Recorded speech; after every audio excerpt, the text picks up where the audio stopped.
So I'm going to address the elephant in the room. And yes, part of that elephant is Stomper from the A's, the Sacramento A's.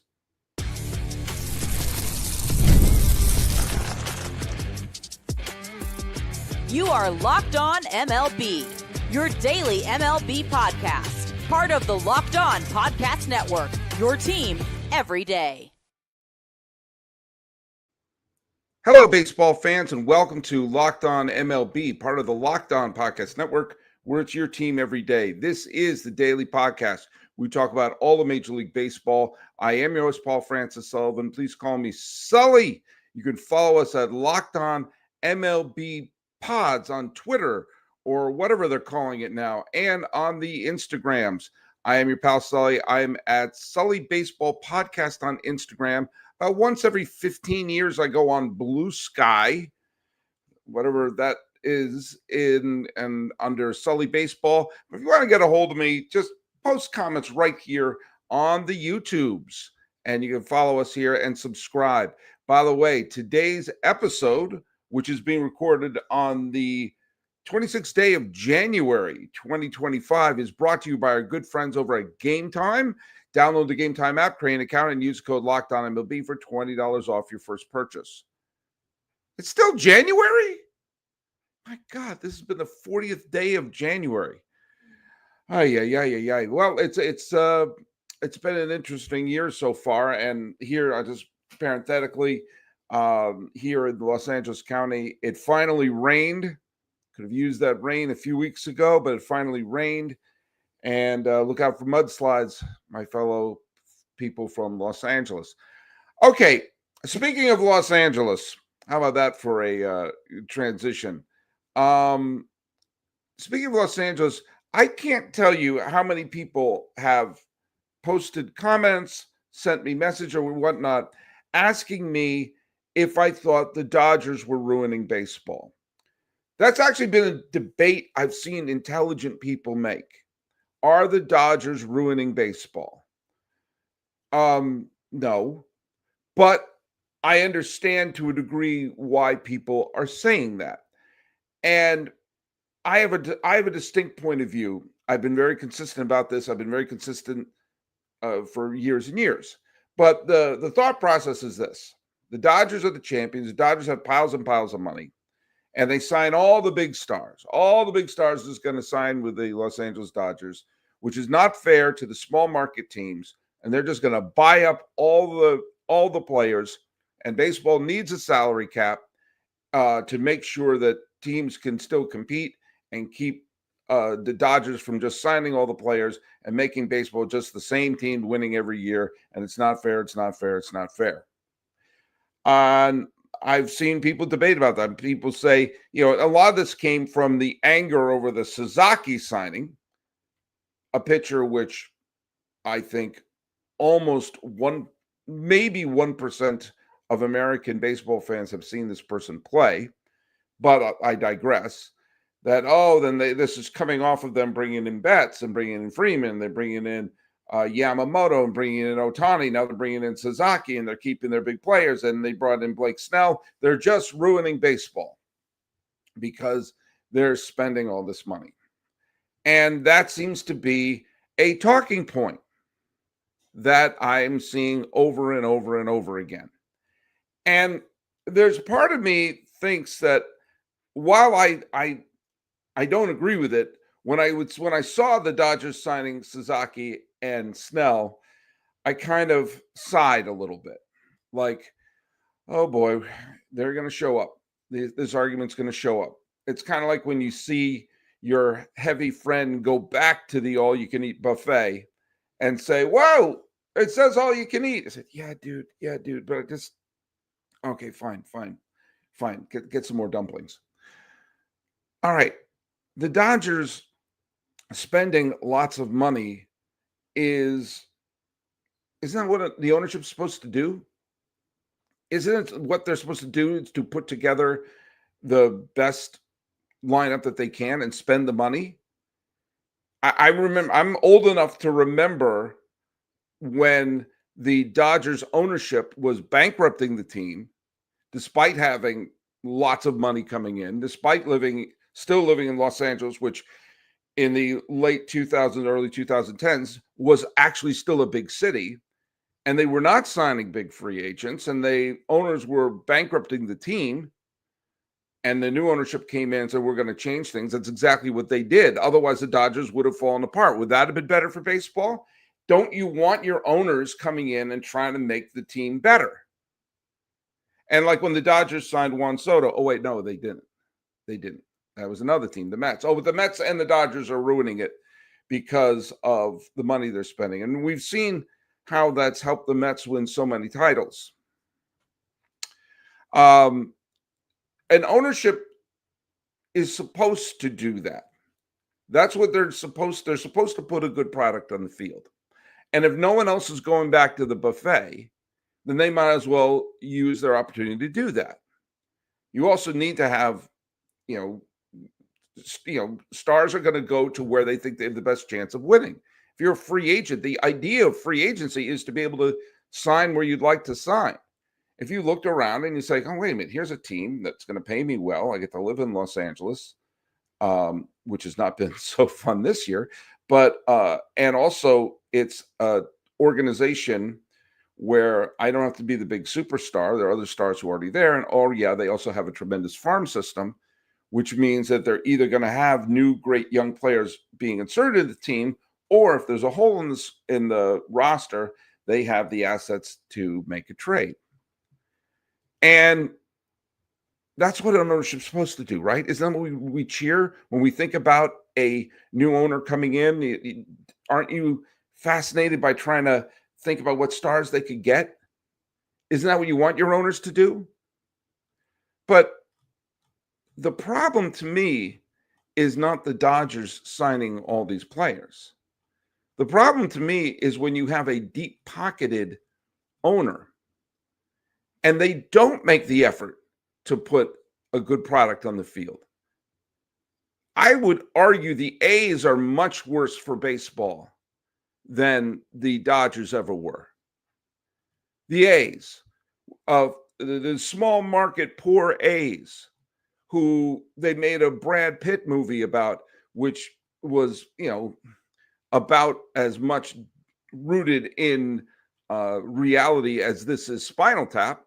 However, it was the idea like, oh, look at this scrappy team putting together platoons of Scott Hatterberg and someone else to slap together an unlikely championship team. Yeah, but they also don't bother to mention that they had the three of the best pitchers of baseball pitching and the MVP in the American League. They didn't mention that. No, it was about Scott Hatterberg taking walks. And thus the mythology of Moneyball was born. Yes, the A's did smart analytics. Yes, and they did fill their holes intelligently. But they also had three aces and Miguel Tejada. And you know what they also do? They play in a region of the country, or they played in a region of the country where money flows like a river. Try buying a studio apartment in the Bay Area.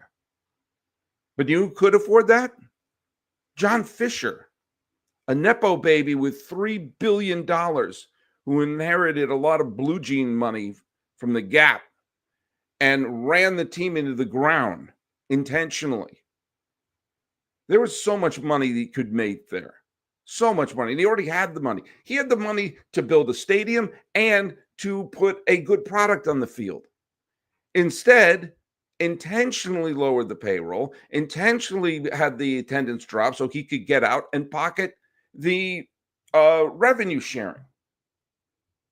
But it's not, Fisher's the obvious person to use as a piñata for this. But wait a second. Well, why don't we take a look at the Dolans? Larry Dolan, who runs Cleveland. Speaking of Spinal Tap, hello, Cleveland. Man's worth 5.5 billion tomatoes. One of the wealthiest, according to the ranker list here, which I have, which is listed from Forbes, one of the 5 wealthiest owners in baseball, has a team that has had the longest World Series drought in currently in all of baseball, and approaching what the Red Sox had for all those years. They're a 90-something win team playing in a winnable division, and they are in the bottom third. They are ranked 24th in payroll. 24th. Why are the Dodgers putting a good product on the field, the issue, and the owners not? They're not the ones ruining baseball. Do you know there's a team that had a lower payroll than the A's? That's the Miami Marlins. Miami, is that now a small city? Miami, is that not a city baseball players want to play in? Suddenly, Miami, which is this big, huge, sexy city in every other sport, but in Miami, in a tax-funded stadium, which was a scam. And yes, I stand by my opinion that this right here, this is more money that should ever be spent on a public stadium. They're not a public entity. And scamming the people of Miami and putting together a payroll of less than $45 million for a team that you have to go all the way back to 2023. 2 years ago, this was a team in the playoffs with a lot of young players, exciting young players, making the postseason, using that as a building block. Then they fired Kim Eng and they gutted the team. They gutted what was already a low-budget team. The team that's bad for baseball and ruining it is the good team getting better, and not the team that is taking people's money. I'm sorry. I'm sorry. There is no way anyone can convince me that the issue is a salary cap and not a salary floor. Now, when we come back, I do want to talk to you because there is something I watched on TV the other day about this topic that I think is worth bringing up, because in so many ways, it brings up one of the main issues that I have with this whole darn problem.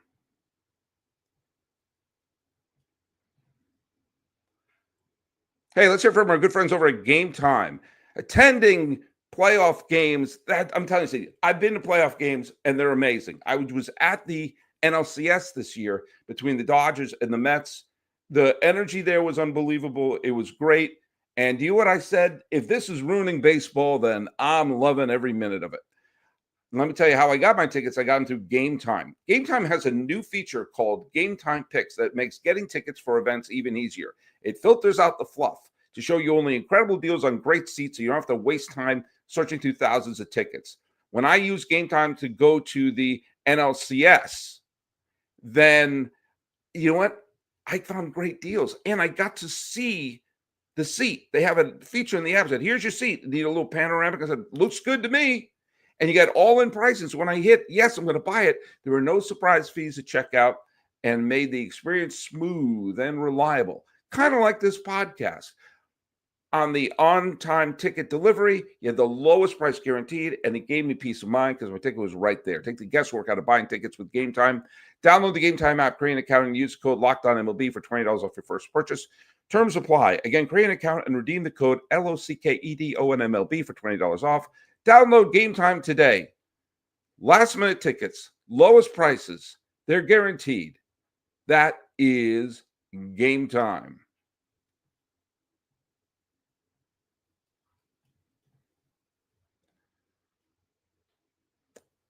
I watched something the other day, and it was interviews going on about another big free agent signing and how the game was really starting to slip away.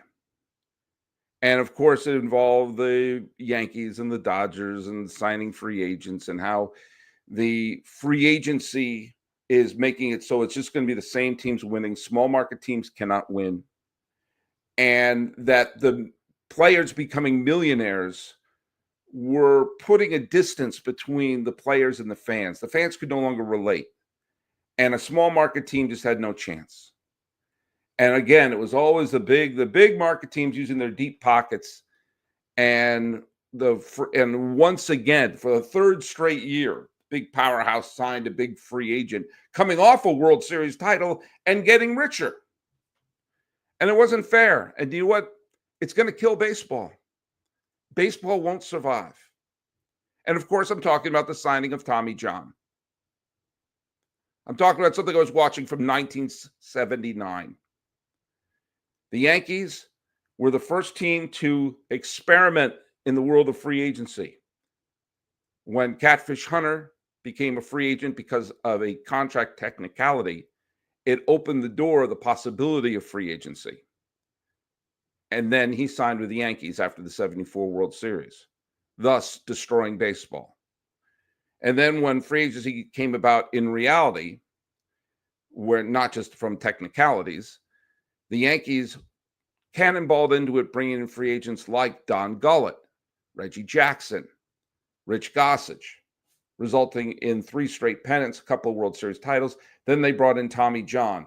And the whole piece I was watching was, this is Armageddon. Baseball is ruined. They're now millionaires. Fans what's the word I'm looking for? Can't relate to the players anymore. This is it. This is the end of baseball. 1979. I was 7. That was the first year I started following baseball.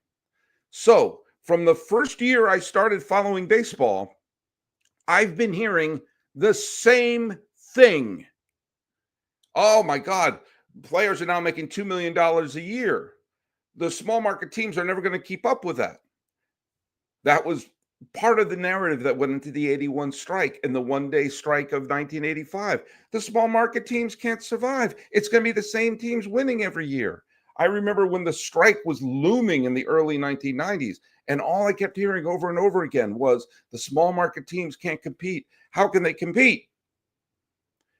However, if you noted around the time of the strike, the Yankees were pretty bad in the late 80s and early 90s. The Mets and Cubs were terrible. The Dodgers weren't contending by the early 1990s. And the big teams were the A's, the Blue Jays, the Pirates, the Reds, the Twins. Interesting. And but when there was a potential strike going to happen in 2002, and then the lockout happened a few years ago, over and over again, what is it we heard? The small market teams can't compete. It's going to be the same teams winning every year. Now, let's take a look at what's going on with baseball since the time I started following it in 1979. Did the Yankees win that year? No, they did not. You went from 1979 till 1989. Okay, that's a 10-year stretch. You did not have a back-to-back champion. You didn't have a back-to-back pennant winner. I didn't see a team win back-to-back titles until I was in college. That was the Blue Jays. Yes, I was alive when the Yankees won in 77, 78, but I'm using the rule of 7 in that I was too young to follow the game then. You had, in a 10-year stretch, 10 different teams winning the World Series. That never happened before in baseball history. Look it up. 10 titles from 10 different teams in 10 years. Look it up. That was during the free agency. That was when it was no longer fair. It's going to be the same team winning every year. In my lifetime, I've seen repeat champions in 92 and 93, and I've seen repeat champions in with the Joe Torre years. And those are and of course, I remember the Blue Jays were ruining baseball. It always changed. The Blue Jays were ruining baseball when they signed Jack Morris and they signed Paul Molitor. Oh my God, they're ruining baseball.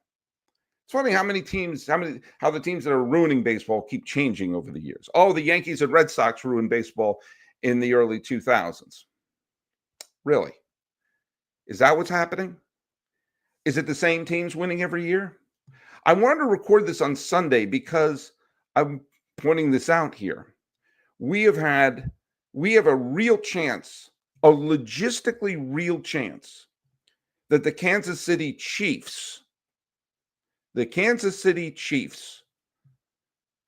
will probably win their third straight Super Bowl, right? They'll probably go to the Super Bowl for 1, 2, 3, 4, 5, for the fifth time in 6 years, winning 4 of them. That's probably what's going to happen, right? And before that, the last 11 Super Bowls, there's been almost all of them have been the Patriots and the Chiefs with a fluke Bengals or a fluke Broncos in there when they upset either the Patriots or the Chiefs.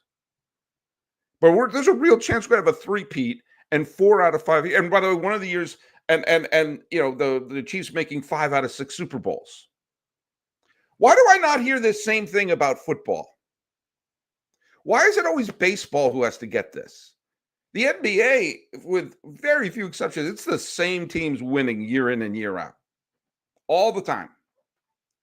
There's some teams in the NBA that haven't sniffed the conference championship. And I'm sorry, but why does baseball get this? And I've been getting it my whole life. Think about what I've just said about the number of teams that have just been in the Super Bowl, the minuscule number of teams have been in the Super Bowl recently.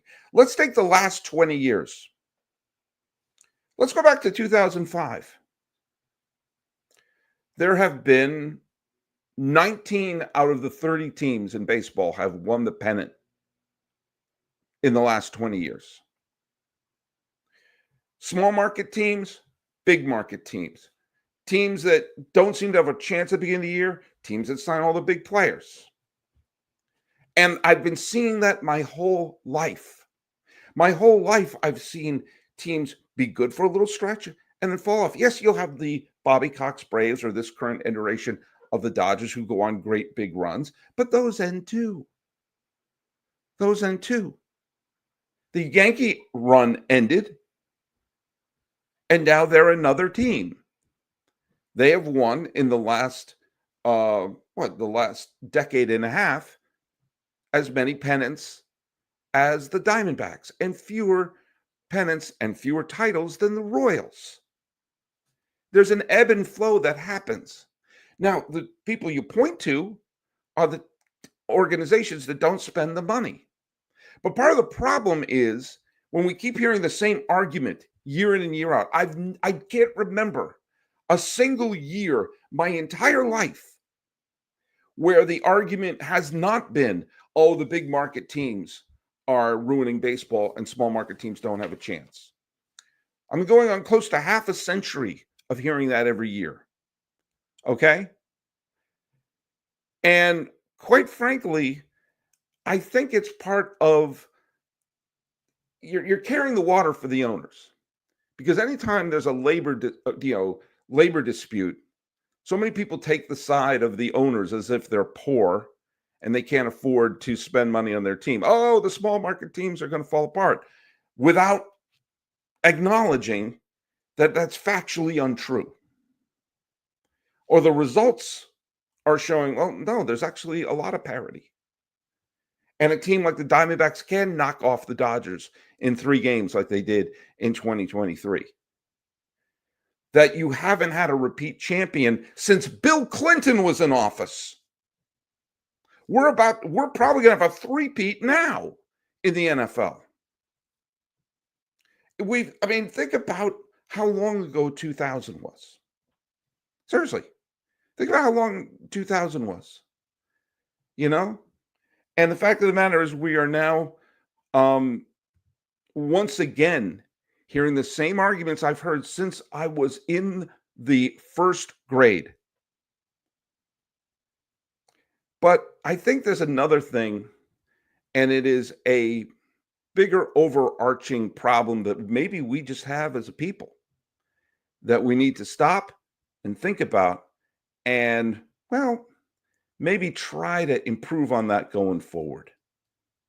And that is repeating the same argument and not realizing that time will always show we were wrong.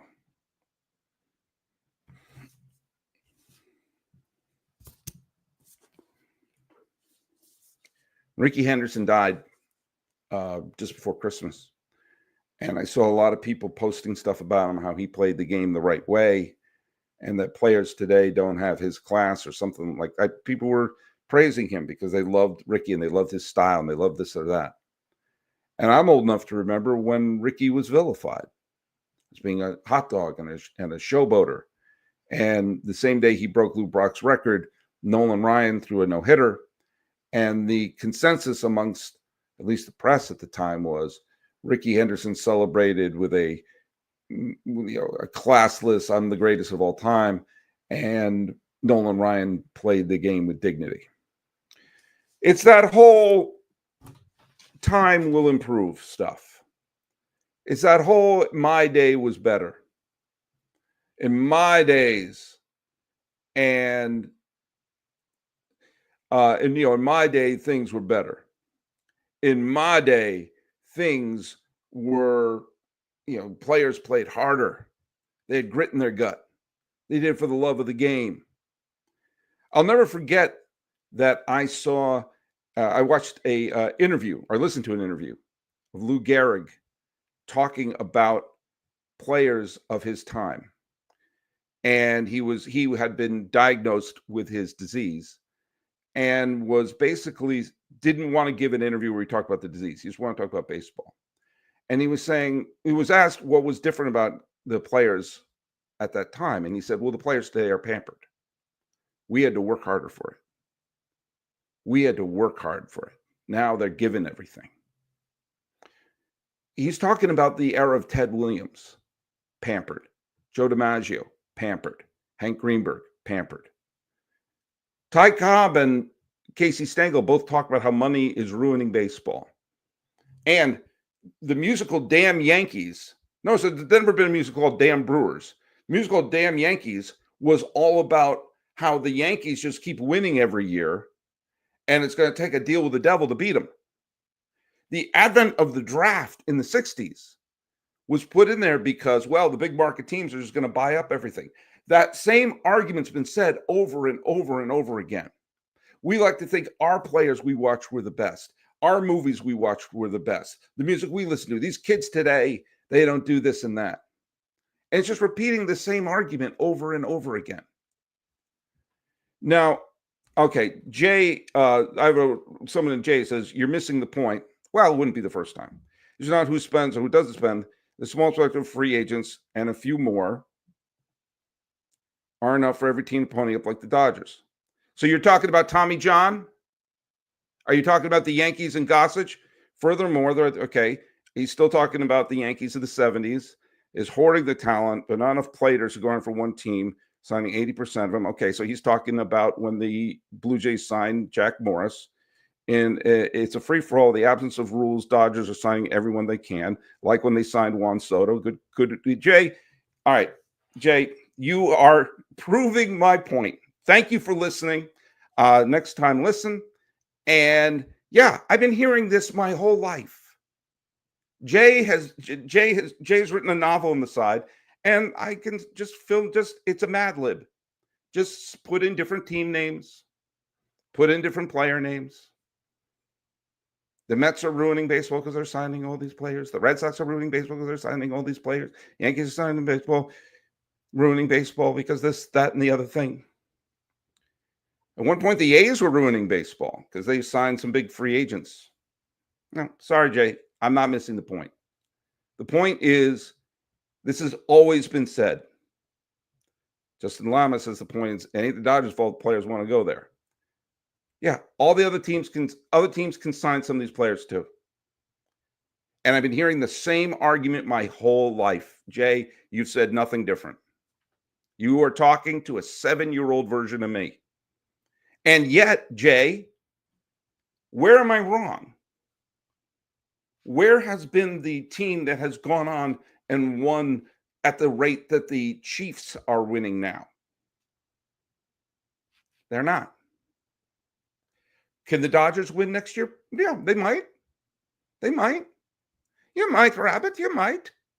Remember when the Phillies won the World Series? They went back and then they reacquired Cliff Lee. They acquired Roy Halladay. They were hoarding everybody. Remember how many pennants that group won? 0. Was that bad for baseball? Was it bad for baseball when the Padres went on their big, huge signing sprees not too long ago? Yeah, yeah. They still are looking for their second World Series game won. And by the way, Seidler, the owner of the Padres, is who the owners should be like, putting their money on the field. Sorry, Jay. Thank you for listening, but you're not. It's the same argument. There's a great book here. I'm going to give it a plug. Called Outrageous by, I don't even know this person, but I've read this book, Cliff Nesteroff. It's called Outrageous. You know what it's about? It's about how our culture is now so sensitive that we can't make fun of things anymore. Our sense of humor has got to the point where we can't make fun of anything anymore. And it goes through the decades where that same thing was said. Oh, we can't make fun of anything anymore was said in the 90s, in the 80s, in the 70s, going back to the 1870s. We're being too sensitive because everyone thinks that the new generation isn't as good as you and we had it better. No, it's the same arguments. There's always going to be haves and have-nots. It was so much worse in the 30s, 40s, and 50s and 60s than it is today. You had teams there that were on the verge of bankruptcy. We're seeing the revenues of baseball flowing. The problem isn't a well-run organization going on a nice run. The problem is when you have billionaires pocketing the money and not putting a good product on the field. Terrence Dunning says, paraphrasing me, no one goes to their accountant and says, I have $2 billion to invest. I like a modest return. Accountant said, I just have the thing, buy an MLB franchise. Owners are cheap. Where was the outrage when the Padres had Machado, Tatis? Yeah, exactly. But it's, people cried against the Red Sox in the 2000s. People cried against the Yankees when they signed CC Sabathia. People crying against the Dodgers right now. People were crying against the Phillies. People were crying against the Blue Jays in the 90s. The team names change. The argument stays the same. And the argument always remains, oh, it's the same teams hoarding it every year. Okay. But do they win every year? No, they don't.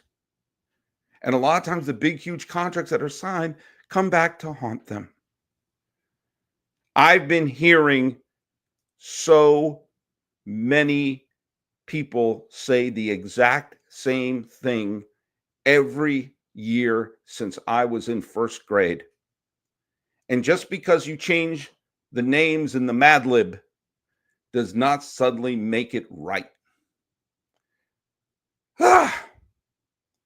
I'm going to root for the Bills, though. I don't really follow football, but I'm going to root for the Bills because 2 of my best friends live in Buffalo.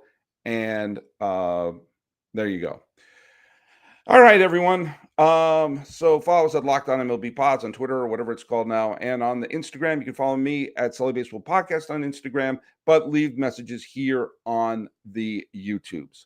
Talking about the same thing that's been said every year since I was in first grade, and it's still the same topics being said over and over again without facts to back them up.